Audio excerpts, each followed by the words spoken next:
இது மக்களின் தளம். வணக்கம். 2026 சட்டமன்ற தேர்தலை கருத்தில் கொண்டு திமுக கூட்டணியில் மாற்றங்கள் எதிர்பார்க்கப்படுகின்றன. விடுதலை சிறுத்தைகள் கட்சியின் ஆட்சியில் பங்கு கோரிக்கை மற்றும் பாமக கூட்டணி நிலைப்பாடு போன்றவை திமுக கூட்டணியின் எதிர்காலத்தை கேள்விக்குறியாக்கி உள்ளது. அரசியலில் நிரந்தர எதிரியும் இல்லை, நிரந்தர நண்பர்களும் இல்லை என்பதற்கு ஏற்றாற் போல ஒவ்வொரு தேர்தலிலும் அரசியல் கட்சிகள் இடமாறி வருகிறது. தொகுதிக்கு ஏற்ப கூட்டணிகளை அமைத்து வருகிறது. அந்த வகையில் தமிழகத்தில் பல கட்சிகள் ஒவ்வொரு தேர்தலிலும் ஒரு கட்சியின் தலைமையில் கூட்டணி அமைத்து வருகிறது. இந்த நிலையில் கடந்த 10 ஆண்டுகளுக்கு மேலாக திமுக கூட்டணி வலுவாக உள்ளது. கடந்த 2016ஆம் ஆண்டு திமுக கூட்டணியில் காங்கிரஸ், விடுதலை சிறுத்தைகள் கட்சி, கம்யூனிஸ்ட், மதிமுக, முஸ்லிம் லீக் ஆகிய கட்சிகள் இணைந்து தேர்தலை சந்தித்தது. அப்போது நூல் இலையில் ஆட்சியை கைப்பற்ற முடியாத நிலை உருவானது. இதனை அடுத்து அடுத்தடுத்து நடைபெற்ற தேர்தல்களில் இந்த கூட்டணிக்கு வெற்றி மேல் வெற்றி கிடைத்தது. நாடாளுமன்ற தேர்தல், உள்ளாட்சி தேர்தல், சட்டமன்ற தேர்தல் மற்றும் இடைத்தேர்தல் என தொடர் வெற்றியாக அமைந்துள்ளது. எனவே இந்த கூட்டணி வெற்றி கூட்டணியாக உருவாகியுள்ளது. இந்த நிலையில்தான் வருகின்ற 2026ஆம் ஆண்டு சட்டமன்ற தேர்தலை கருத்தில் கொண்டு இப்போதே கூட்டணி கணக்கை அரசியல் கட்சிகள் தொடங்கியுள்ளது. அந்த வகையில் விடுதலை சிறுத்தைகள் கட்சியில் இருந்து ஆட்சியில் பங்கு என்ற குரல் எழுந்துள்ளது. அந்த கட்சியை சேர்ந்த ஆதவ் அர்ஜுன் கூட்டணி ஆட்சி தொடர்பாக அடிக்கடி பேசி வருகிறார். இதற்கு திமுக எதிர்ப்பு தெரிவித்து வந்தாலும் திருமாவளவன் ஆதவ் அர்ஜுனின் பேச்சை பின்பக்கத்தில் இருந்து இயக்குவதாகவும் கூறப்படுகிறது.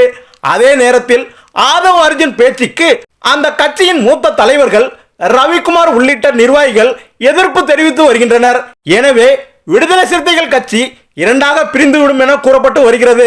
இந்த நிலையில்தான் திமுக கூட்டணியில் அங்க வகிக்கும் கொங்கு நாடு மக்கள் தேசிய கட்சியின் பொதுச் செயலாளர் ஈஸ்வரன் என்ன சொன்னார்னா, ஆட்சியில் பங்கு என்பது தேர்தலுக்கு பிறகு உள்ள சூழ்நிலையை பொறுத்து தானாக அமையும்.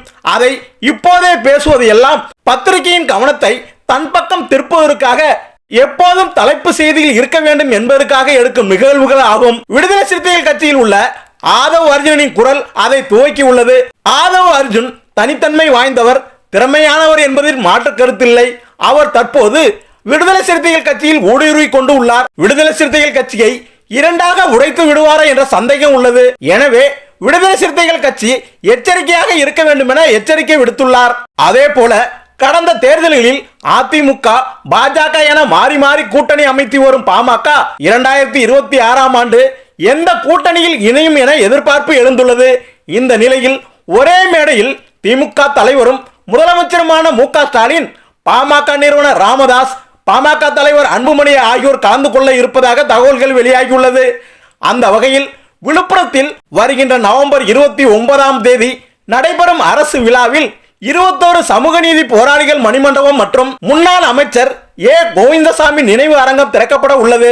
இந்த நிகழ்ச்சியில் முதலமைச்சர் மு.க. ஸ்டாலின் கலந்து கொண்டு மணிமண்டபம் மற்றும் நினைவு அரங்கத்தை திறந்து வைக்க உள்ளார். மேலும் பாமக நிறுவனர் டாக்டர் ராமதாஸுக்கு நேரில் அழைப்பு விட இருப்பதாகவும், விழா அழைப்பதில் ராமதாஸ் மற்றும் அன்புமணி பெயர் அச்சிடப்பட இருப்பதாகவும் தகவல்கள் வெளியாகியுள்ளது. எனவே ஆட்சியில் பங்கு என விடுதலை சிறுத்தைகள் கட்சி முரண்டு பிடித்து வரும் நிலையில் திமுகவின் புதிய கணக்கு பலிக்குமா என்பதை பொறுத்திருந்துதான் பார்க்க வேண்டும். நண்பர்களே, இந்த தகவல் உங்களுக்கு பிடித்திருந்தா லைக் பண்ணுங்க, ஷேர் பண்ணுங்க, அப்படியே நம்ம சேனலை சப்ஸ்கிரைப் பண்ணுங்க.